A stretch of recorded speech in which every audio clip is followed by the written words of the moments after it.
Just before we go, I'm sorry, brother, if you wouldn't mind turning off the flash, it's a bit blinding. Thank you. I have no flash. Thank you. Hi, Mayor.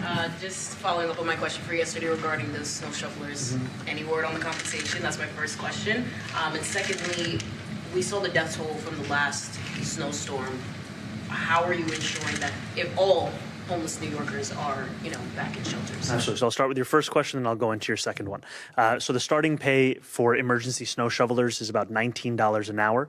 After they work 40 hours through a week, that then increases to about $28 an hour. And thanks to the work of DSNY and so many others, we have expanded the pool of emergency snow shovelers. In the previous storm, we were looking at about 500 emergency snow shovelers. Now that pool has expanded to about 1,400. And you heard the commissioner say about plans for how the first 1,000 of them are going to be deployed between this evening and tomorrow morning. And for our approach during this weather to homeless New Yorkers, we have put our city in an enhanced code blue.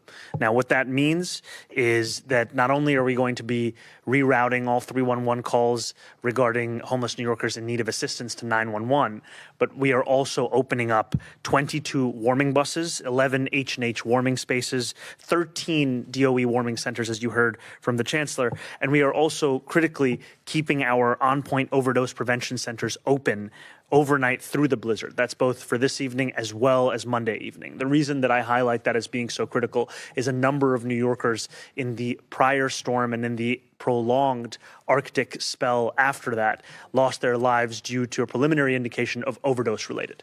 And so to have these centers open overnight through extended hours that they would typically have, it's critically important as to getting homeless New Yorkers inside. Now, beyond this, what we are seeing is that our outreach workers are continuing to do incredible work. Just yesterday, they made 86 placements of homeless New Yorkers into safe haven sites and shelters. This will continue to be critically important because what we saw over the previous prolonged cold spell is these workers were able to make 1,400 of those placements. Now, New Yorkers have also played a critical role in assisting with this response, and we are trying to make it as easy as possible for those New Yorkers. And so that's why we're going to be sharing the information as to where the warming centers are, as well as what these information is on Link NYC kiosks across the city. Out of curiosity, were they going to train stations, encampment centers? Like, where were they going to look for vulnerable New Yorkers?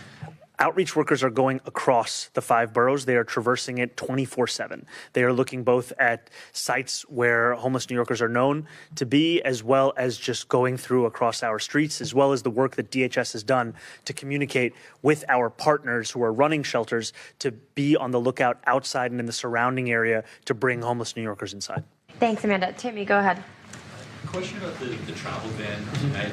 How will it be enforced? What are the penalties for people who are caught outside? So the focus here is not on punishment or penalty. The focus rather is on compliance. The last time around in 2017, New York City anticipated a blizzard. It did not come to pass. And so I know for many New Yorkers, sometimes it may seem as if this weather is never actually going to be that bad. However, we only have to look at the year prior to that in 2016 to see what a blizzard is like. And I can tell you on Friday, the weather indication said 3 to 4 inches, then 6 to 8, then 13 to 17. Then 18 to 21, now 18 to 24 with certain parts of our city expecting up to 28 inches of snow. If it comes to pass as is predicted, this will put this snowfall into the top 10 snowfall events in the history of New York City. That is what we are looking at. And so the reason we have enacted a travel ban is to ensure that we are keeping New Yorkers safe, keeping them warm, and keeping them at home. And we are going to obviously have exemptions for first responders, and New Yorkers can go to 311. They can call to find out the entire list.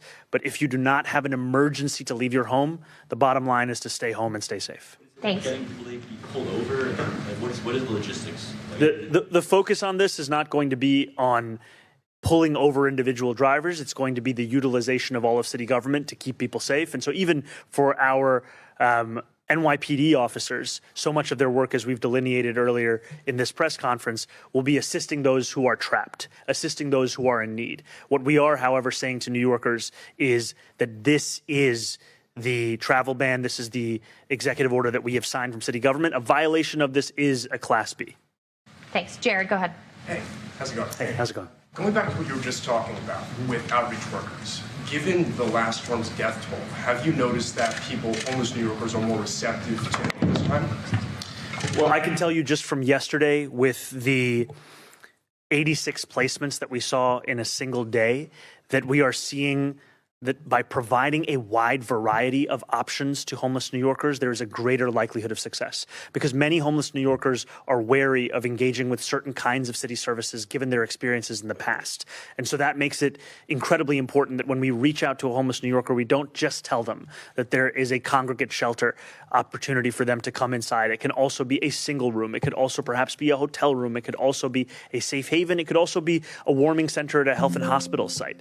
Because I've visited a number of these different sites and you see homeless New Yorkers respond differently to each of these options. We need to have all of them so that we can keep people safe. And I will also just say thank you as well to our overdose prevention sites because they have been critical in ensuring that we are tackling one of the causes of a number of deaths that we saw in the prior storm. Thanks. We've got time for a few more. Go ahead. Hi, Christy with CBS. About those outreach workers, is it the same amount as last time? I know temperature isn't as big of an issue this time. Are there more outreach workers, the same amount as the most recent snow? And also trash removal is a big complaint for New Yorkers. Is there any sort of change with getting trash removed sooner, more trucks, any other changes since last time? Big complaint also with the snow cleaning and trash removal. So typically when we see a winter storm, the temperatures tend to rise after the fact, which assists with a lot of the melting of ice and snow. What we saw, however, with the prior winter storm was a prolonged Arctic spell, the likes of which the city had not seen in a long, long time. And so that actually resulted in the city needing to set up a number of melting sites. We had them in each borough. We actually still have one site still running right now. However, with this blizzard, while it is expected to be increased amounts of snowfall, we are anticipating a better weather forecast in the days that follow. We're looking at the potential of 40 degrees on Wednesday or Thursday. Also being in late February, the effect of the sun is actually far more helpful than it was about a month ago. When it comes to DSNY, in the prior storm, we had about 2,500 DSNY workers working 12-hour shifts. Now we're at about 2,600. That work is going to be supplemented by now more than 1,000 emergency snow shovelers, which is more than doubling the prior amount. And there's also been the procurement of additional mechanics that we have been able to bring in to New York City, additional tools and items that can expedite some of the cleaning processes that we have in our city. Finally, we are committed to ensuring that New Yorkers are able to get around their city no matter what their mode of transit is. So whether you're a pedestrian, you're a cyclist, you're a bus rider, or you take the train, or you drive a car. And so as part of that, we have also expanded our geotagging of a number of sites across the city, including unsheltered bus stops and sidewalks and crosswalks to ensure that we have a better reading of what the response has been.